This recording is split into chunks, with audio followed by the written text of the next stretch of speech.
ಎಲ್ಲರಿಗೂ ನಮಸ್ಕಾರ. ವೇದಿಕೆ ಮೇಲೆ ಆಸೀನರಾಗಿರ್ತಕ್ಕಂಥ ಶ್ರೀಗಳೆಲ್ಲರಿಗೂ ಶಿರಸಾಷ್ಟಾಂಗ ನಮಸ್ಕಾರವನ್ನು ಹೇಳುತ್ತಾ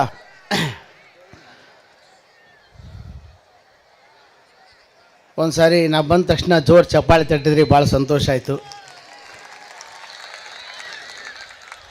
ಕಾಲ ಭಾಳ ಸೂಕ್ಷ್ಮ ಐತೆ, ನಾವೇ ಕೇಳಿ ಬಡಿಸ್ಕೋಬೇಕು. ಹುಟ್ಟಿದ ಪ್ರತಿಯೊಬ್ಬ ಗಂಡಸಿನ ಮೇಲೆ ಇಬ್ಬರು ಕೈ ಆಡಿಸ್ತಾರೆ. ಒಬ್ಬರು ಹೆತ್ತ ತಾಯಿ, ಇನ್ನೊಬ್ಬರು ಹೆಂಡತಿ. ವ್ಯತ್ಯಾಸ ಇಷ್ಟೇ, ತಾಯಿ ತಲೆ ಮೇಲೆ ಕೈ ಆಡಿಸಿದ್ರೆ ಕೂದಲು ಬರ್ತಾವ,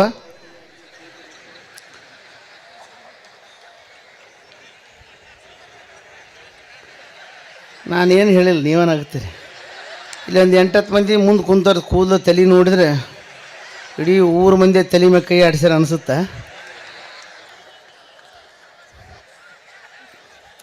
ನಮ್ಮ ಮಂದಿ ಬಲ ಜಲ್ದಿ ಸಂಬಂಧ ಬೆಳೆಸಿಬಿಡ್ತಾರೆ. ಈಗ ಯಾರು ಕೂನೆಲ್ಲ ಗೊತ್ತಿಲ್ಲ, ಬಾ ಮಾವ ಅಂದ. ನಾನು ಯಾರು ಆತ ಯಾರು ಗೊತ್ತಿಲ್ಲ. ಮ್ಯಾಗ ಹತ್ತಕತ್ತೀನಿ, 8 ಹುಡುಗರು ನನ್ನ ನೋಡಿ ಕೂಗಿದ್ರು, ಬಂದರು ಇನ್ನೊಂದ್ಸಲ ಬಂದರು ನೋಡಿ, ಬಾವು ಬಂದಿರೋದು ಯಾವ ಬಾವಾಗಿ. ಎಲ್ಲ ಕಡೆ ಕಾರ್ಯಕ್ರಮಕ್ಕೆ ಹೋಗ್ತಿರ್ತೀವಿ. ನಾನು ಹಂಗೆ ಒಂದು ಸಲ ಅಲ್ರಿ ಶಾಣ್ಯರು ನಗಿಸ್ಬಾರ್ದ್ರಿ, ಹುಚ್ಚರು ನಗಿಸ್ಬೇಕು ಅಂದರು. ಹುಚ್ಚರ್ನೆಲ್ಲಿ ನಗಿಸ್ಬೇಕ್ರಿ, ನಮ್ಮ ಕೈಲಿ ಆಗೋದಿಲ್ಲ ಅಂದೆ. ಧಾರವಾಡ ಹುಚ್ಚಾಸ್ಪತ್ರೆಗೆ ಬರ್ರಿ ಅಂದರು. ನಕ್ರ ಹೊರಗೆ ಬಿಡ್ತೀವಿ, ನಗ್ಲಿಕ್ಕಂದ್ರೆ ಅವ್ರ ಜೊತೆಗಿರೋ ಅಂತೀರಿ ಅಂದರು. ಇಂಥದ್ದು ಅದೊಂದು ಚಾಲೆಂಜ್ ನೋಡಿಬಿಡಮ್ಮ ಅಂತ ಧಾರವಾಡ ಹುಚ್ಚಾಸ್ಪತ್ರೆ ಕಾರ್ಯಕ್ರಮ ಮಾಡೋಕತ್ತಿದ್ದೆ. ಒಬ್ಬ ಹುಚ್ಚು ಬಂದು ಡಾಕ್ಟ್ರ್ ಕಿವಿಯಾಗ ಏನೋ ಹೇಳಿದ. ನಾನು ಡಾಕ್ಟ್ರ್ ಏನಂದ್ರಿ ಅಂದೆ. ನೀವು ಕೇಳಿಸ್ಕೊಬಾಡ್ಬಿಡ್ರಿ ಹೋಲಿ ಅಂದರು. ಮತ್ತೆ ಒಂದು ಸ್ವಲ್ಪ ಹೊತ್ತಾಗಿತ್ತು, ಮತ್ತೆ ಮಾಡೋಕತ್ತಿದ್ದೆ. ಮತ್ತೆ ಬಂದ ಡಾಕ್ಟ್ರ್ ಕಿವಿಯಾಗ ಏನು ಹೇಳಿದ. ಏನು ಹೇಳ್ತೀನಿ ರೀ ಅಂದೆ. ನೀವು ತಲೆ ಕಡ್ಸೋಬೇಡ್ರಿ ಸರ್, ಸುಮ್ಮನೆ ನೀವು ಮಾತಾಡ್ರಿ ಅಂದ. ಅವ 3ನೇ ಸಲ ಎದ್ದು ಬರ್ತಿದ್ದ, ಕೈ ಹಿಡಿದ್ಬಿಟ್ಟು ನಾನು. ಹುಡುಗಾಟ ಚೆನ್ನಿ ನಾನು. ಏನು ಹೇಳ್ತೀನಿ ನನಗೆ ಹೇಳಲ್ಲೇ ನೀನು, ಅವ್ರಿಗೇನು ಹೇಳ್ತಿದ್ದೆ ಅಂದೆ. ಅವ್ರು ಒಂದೇ ಮಾತು ಹೇಳಿದವ, ನಿನ್ನಂಥವನ್ನ ಹೊರಗೆ ಬಿಟ್ಟಾರ, ನಮ್ಮನೊಳಗೆ ಹಾಕ್ಯಾರ ನೋಡ್ರಿ ಅಂದು. ವಿಚಿತ್ರ ಅನಿಸ್ಬಿಟ್ರೆ ಡಾಕ್ಟ್ರ್ ನೋಡಿ ಅಂದ. ಈಗ ನಾನು ಮಿಮಿಕ್ರಿ ಪಂಬಕ್ರಿ ಮಾಡೋದಕ್ಕೆ ನಾನು ಅವ್ನ ಕಣ್ಣಿ ಹುಚ್ಕೊಂಡಂಗೆ ಆಗ್ಬಿಟ್ಟೀನಿ ರೀ. ಈಗ ಮಾತು ಭಾರಿ ಚಂದ ಮಾತಾಡ್ತಿದ್ದ ನೋಡ್ಬೇಕು. ನಾನು ಜಯದೇವ್ ಆಸ್ಪತ್ರೆಗೆ ಹೋಗಿ ಬರ್ತಿದ್ದೆ, ಗಂಗಾವತಿ ಬರ್ತಿದ್ದೆ.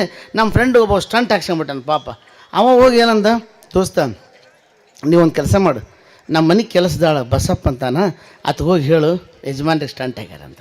ನಾ ಹೋದೆ, ಬಸಪ್ಪ ಅಂದೆ. ಅಪ್ಪ ಏನಪ್ಪ ಇಲ್ಲಿ ಬಂದಿಲ್ಲ ಅಂದ. ನಿಮ್ಗೊಂದು ವಿಷಯ ಗೊತ್ತಾನಂದೆ. ಏನು, ನಿಮ್ಮ ಸಾವ್ಕಾರ ಸ್ಟಂಟ್ ಹಾಕ್ಸ್ಯಾರ ಅಂದೆ. ಏಸ್ ಅಂದ. 2 ಇದ್ದತ್ತಪ್ಪ ಏಸರ ಹಾಕ್ಸಂತಾನ, ನಾವು ಬಡವ್ರು ಹಾಕ್ಸೋಣಕ್ಕಾಗುತ್ತೆ ನಂದು. ಅದು ಮನಸ್ಸು ಮಾಡಿ ಇನ್ನೇ 2 ಹಾಕ್ಸ್ಬೋದು, ಅಷ್ಟು ರೊಕ್ಕದ ತಲೆ ಅಂದ. ನನಗಿದು ಸ್ಟಂಟ್ ಅಂದ್ರೆ ಗೊತ್ತಿದ್ದಂಗೆ ಇಲ್ಲ ಬಿಡೋದಕ್ಕೆ ಅಂದ್ಕೊಂಡು ಅಷ್ಟ್ರಾಗ ಅವಂದ ಫೋನ್ ಬಂತು. ಅವ್ರ ಮಗ ಮಾತಾಡಿದ, ಅಪ್ಪ ಕೋಮಕ್ಕೆ ಹೋಗ್ಯಾನ್ರಿ ಅಂದ. ತಡಿ ಬಸಣ್ಣ ಅಂದೆ. ಏನು, ನಿಮ್ಮ ಸಾವ್ಕಾರ ಕೋಮಕ್ಕೆ ಹೋಗ್ಯಾನ ನೋಡಂದೆ.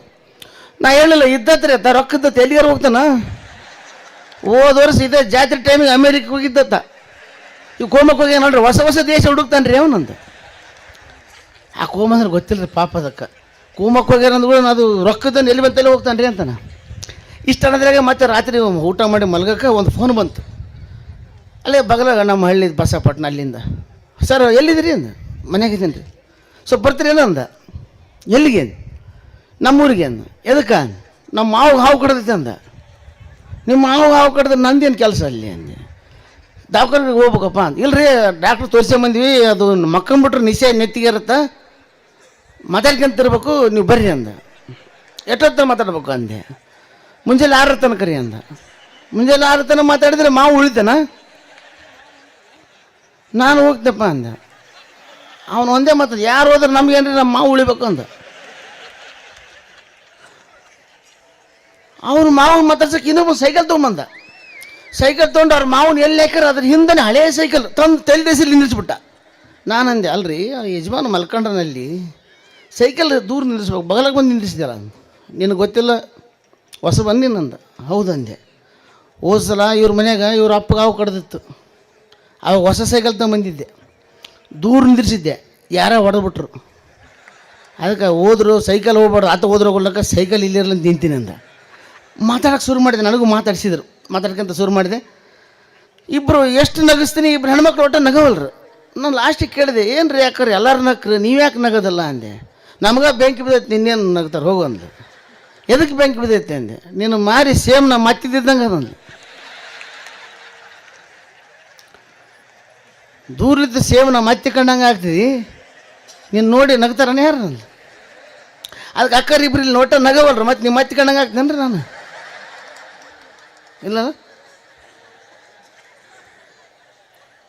ಇಷ್ಟು ಅಂದ್ಗಳೇನ ನಾನು ಸುಮ್ಮನೆ ಏನೋ ಒಂದು ಬಗಲನಾದ್ರು ಬಂದು ಚೀಟಿ ಕೊಟ್ಟರು, ಒಂದು ರಾಜ್ಕುಮಾರ್ ಅವ್ರು ಹಾಡು ಹಾಡ್ರಿ ಅಂದ್ರೆ ಸುಮ್ಮನೆ ಏನು ಆ ಮಂದ್ಯಾಗ ಹಾಡ್ಬೇಕು ಅಂತ ತಗೊಂಡು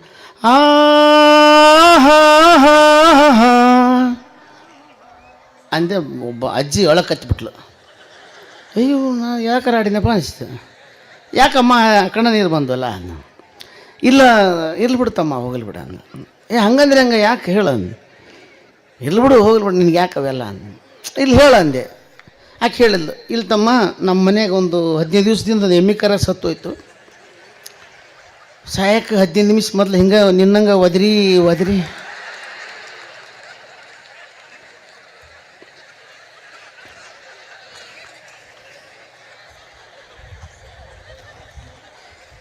ಭಾಳ ವಿದೇಶಿಗೆ ಇರ್ತಾರಲ್ರಿ ಅವ್ರು 5 ವರ್ಷಕ್ಕೆ 6 ವರ್ಷಕ್ಕೊಮ್ಮೆ ಬರ್ತಿರ್ತಾರೆ ಅವರು. ನಮ್ಮ ದೋಸ್ತ ಒಟಗಲ್ ಅಂಬ್ರೇಗೌಡ್ರು ಅಂತ ಒಬ್ರು ಬಂದರು, ದುಬೈದಾಗಿದ್ದರು. ಗಂಗಾವತಿಗೆ ಬಂದರು. ಬಂದ ತಕ್ಷಣ ಅವ್ರು ಏನು ಮಾಡಿದ್ರು, ಎಲ್ಲರ ಮನೆಗೆ ಭೇಟಿಯಾಗಿ ಹೋಗೋಣ ಬಾ ಅಂದರು. ಎಲ್ಲರ ಮನೆಗೆ ಭೇಟಿಯಾಗಿ ಹೋಗ್ತಿದ್ವಿ. ಅಲ್ಲ ಮಹೇಂದ್ರ ಇದ್ನಲ್ಲ ಅವ್ರ ಮನೆಗೆ ಹೋಗೋಣ ಅಂದ. ಹೋಗೋಣ ಬರ್ರಿ ಅಂದೆ. ನಿಮ್ಗೊಂದು ವಿಷಯ ಗೊತ್ತಿರಲಿ, ಮಹೇಂದ್ರ ತೀರ್ಕೊಂಡ. ಅಯ್ಯೋ ದೇವ್ರೆ, ಮತ್ತು ಮನೆಗೆ ಯಾರು ಇರ್ತಾರ, ಹೆಂಡ್ತಿ ಒಂದು ಕೂಸು ಅಷ್ಟೇ ಇರ್ತಾರೆ. ಸುಮ್ಮನೆ ಹೋಗಿ ಮಾತಾಡ್ಸ್ಕೊಂಬರೋಣ ಬಾ ಅಂದ. ಮನೆಗೆ ಹೋಗಿ ಕುಂತ್ವಿ. ಫಸ್ಟ್ ಹೋದ ತಕ್ಷಣ ಅಕ್ಕ ಅತ್ತಿಗೆಯವರೇ ಅಣ್ಣಗೇನಾಗಿತ್ತು ಅಂದ. ಇಲ್ರಿ ಇಡ್ಲಿ ಮಾಡಿದ್ದೆ, ಚಟ್ನಿ ಮಾಡ್ಬೇಕಂದೆ, ಹಸಿಮೆಣಸಿಕಾಯಿ ಇರಲಿಲ್ಲ, ತರಕ್ಕೆ ಹೋದ. ನಾನಂದೆ ಮೆಲ್ಲಕ್ಕೆ ಹೋಗ್ರಿ, ಹಸಿಮೆಣಸಿಕಾಯಿ ತರ್ತೀರಿ ಹುಷಾರು ಅಂದೆ. ಅವರು ಮಗಳ ಮ್ಯಾಗ ಭಾರಿ ಪ್ರೀತಿ. ಹೋಗೋಕಲ್. ಹೆಚ್ಚಿನ ವಿಡಿಯೋಗಳಿಗೆ ಪ್ರತಿಧ್ವನಿ ಯೂಟ್ಯೂಬ್ ಚಾನೆಲ್ ಸಬ್ಸ್ಕ್ರೈಬ್ ಮಾಡಿ, ಬೆಲ್ ಐಕಾನ್ ಕ್ಲಿಕ್ ಮಾಡಿ.